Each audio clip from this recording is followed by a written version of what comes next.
എല്ലാവർക്കും നമസ്കാരം. രാധാസ് കിച്ചണിലേക്ക് സ്വാഗതം. എല്ലാവർക്കും സുഖമെന്ന് വിശ്വസിക്കുന്നു. ഇന്ന് ഞാനൊരു നല്ല സൂപ്പർ ഒരു കറി ഞാൻ ഉണ്ടാക്കി കാണിച്ചു തരാം. അത് ശരീരത്തിന് വളരെ നല്ലതാണ്. ചപ്പാത്തിയുടെ കൂടെയും ചോറിൻ്റെ കൂടെയും ഒക്കെ കഴിക്കാൻ പറ്റിയതാണ്. അപ്പോൾ ഞാൻ ഗ്യാസ് ഓൺ ചെയ്തു. എന്നിട്ട് ഇത് വെച്ച് ഫ്രൈ പാൻ എടുത്ത് വെച്ചു. വെളിച്ചെണ്ണ വേണ്ട, വെറുതെ വേണ്ട ഒരു 1.5 സ്പൂണ് നമ്മുടെ കടലപ്പരിപ്പ് കണ്ട, 1.5 ടീസ്പൂൺ മല്ലി,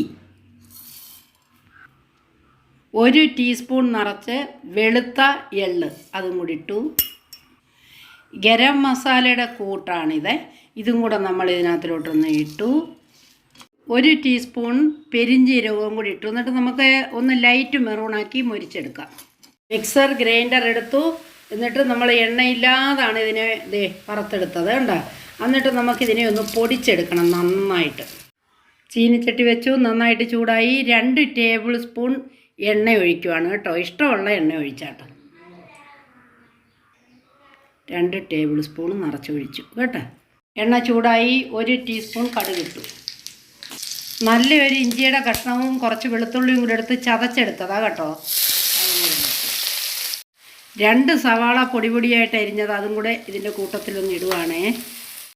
1 ടീസ്പൂൺ ഉപ്പും കൂടെ ഇട്ടിട്ട് നമുക്കൊന്ന് ചെറുതായിട്ടൊന്ന് വഴറ്റി കഴിഞ്ഞിട്ട് ബാക്കി കാണിച്ചു തരാം. തക്കാളി 2-3 എടുക്കുക. പൊടി പോലെ അരിയുക. അതിനെയും കൂടി ഇട്ടിട്ട് നന്നായിട്ട് പേസ്റ്റ് പോലെ ഒന്ന് ആക്കിയെടുക്കട്ടെ. തക്കാളി എല്ലാം കൂടി ഇട്ട് നന്നായിട്ട് മാഷാക്കി എടുത്തിട്ടുണ്ട്. അതിന് ശേഷം നമ്മൾ വെജിറ്റബിൾ വളരെ ചെറുതായിട്ട് അരിയണം. എല്ലാം കണ്ടോ, മത്തങ്ങയുണ്ട്, ക്യാരറ്റുണ്ട്, ഉരുളൻകിഴങ്ങുണ്ട്, അവരവർക്ക് ഇഷ്ടമുള്ളത് ഇടാം കേട്ടോ. എന്നിട്ട് അതും കൂടി ഇതിൻ്റെ കൂട്ടത്തിലൊന്ന് ഇട്ടിട്ട് നമുക്ക് ഇളക്കി സിമ്മിലിട്ട് അടച്ചു വെക്കണം. കാണിച്ചത് അപ്പം നമ്മൾ ഇതുവരെ വെള്ളമൊന്നും ഒഴിച്ചിട്ടില്ല. പക്ഷെ തക്കാളിയുടെയൊക്കെ ഒരു നനവുണ്ട്. അപ്പോൾ സിമ്മിലേ ഇടാവൂ. സിമ്മിലിട്ടിട്ട് നമ്മൾ മൂടി അടച്ചിട്ട് 5 മിനിറ്റ് കൂടുമ്പോൾ നമുക്കൊന്ന് അടപ്പ് പൊക്കി പിന്നെ ഇളക്കണം. അങ്ങനെ ഒരു 3 പ്രാവശ്യം ചെയ്യണം. 15 മിനിറ്റ് കൊണ്ട് അങ്ങ് ആയിക്കോളും. കറിയെല്ലാം ശരിയായി എന്നും പറഞ്ഞുകൊണ്ട് പൊയ്ക്കളയല്ലേ, സ്കിപ്പ് ചെയ്യാതെ കാണണം. കുറച്ച് കാര്യങ്ങളും കൂടെ ഉണ്ട്, ഞാൻ കാണിച്ചു തരാം. 15 മിനിറ്റും കൊണ്ട് നന്നായിട്ട് വെന്ത് കിട്ടി. ഇതുവരെ നമ്മൾ വെള്ളമൊന്നും ഒഴിച്ചില്ല കേട്ടോ. 5 മിനിറ്റ് കൊണ്ട് ഇങ്ങനെ അടപ്പ് പൊക്കി ഇളക്കിയിട്ട് വീണ്ടും അടയ്ക്കുമായിരുന്നു. ഇനി നമ്മൾ 1 ടീസ്പൂൺ മുളക് പൊടി ഇട്ടു. മസാല ഉണ്ടാക്കിയില്ലായിരുന്നു നമ്മളെല്ലാം കൂടെ വറുത്ത് പൊടിച്ചത്, അത് ഇതിനകത്തോട്ടൊന്ന് ഇട്ടോട്ടെ. എല്ലാ പൊടികളും ഇട്ടു നന്നായിട്ട് ഇളക്കി. അപ്പോൾ നമ്മൾ ഇതിനകത്ത് കടലപ്പരിപ്പൊക്കെ വറുത്തെടുത്തതല്ലേ, അപ്പോൾ ഗ്രേവി വേണമല്ലോ. ഇതുവരെ നമ്മൾ വെള്ളം തൊട്ടിട്ടില്ലായിരുന്നു. ഇപ്പോൾ 1/2 കപ്പ് വെള്ളം കണ്ടോ, അതുകൂടെ ഒഴിച്ച് കഴിഞ്ഞാൽ നല്ല ഗ്രേവി കിട്ടും. വെള്ളം അത്ര ഒഴിച്ചാൽ മതി, കൂടുതൽ വെള്ളം ഒഴിച്ചാൽ ശരിയാവത്തില്ല. കണ്ടോ, നല്ല ഗ്രേവിയോട് കൂടി ഇരിക്കുന്ന കണ്ടോ. മല്ലിയില വിട്ടു.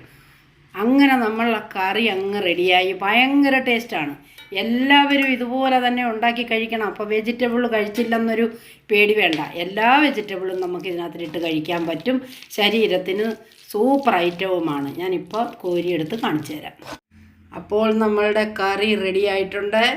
ഇനി അടുത്ത വീഡിയോയിലോട്ട് കാണുന്നിടം വരെ എല്ലാവർക്കും നന്ദി, നമസ്കാരം.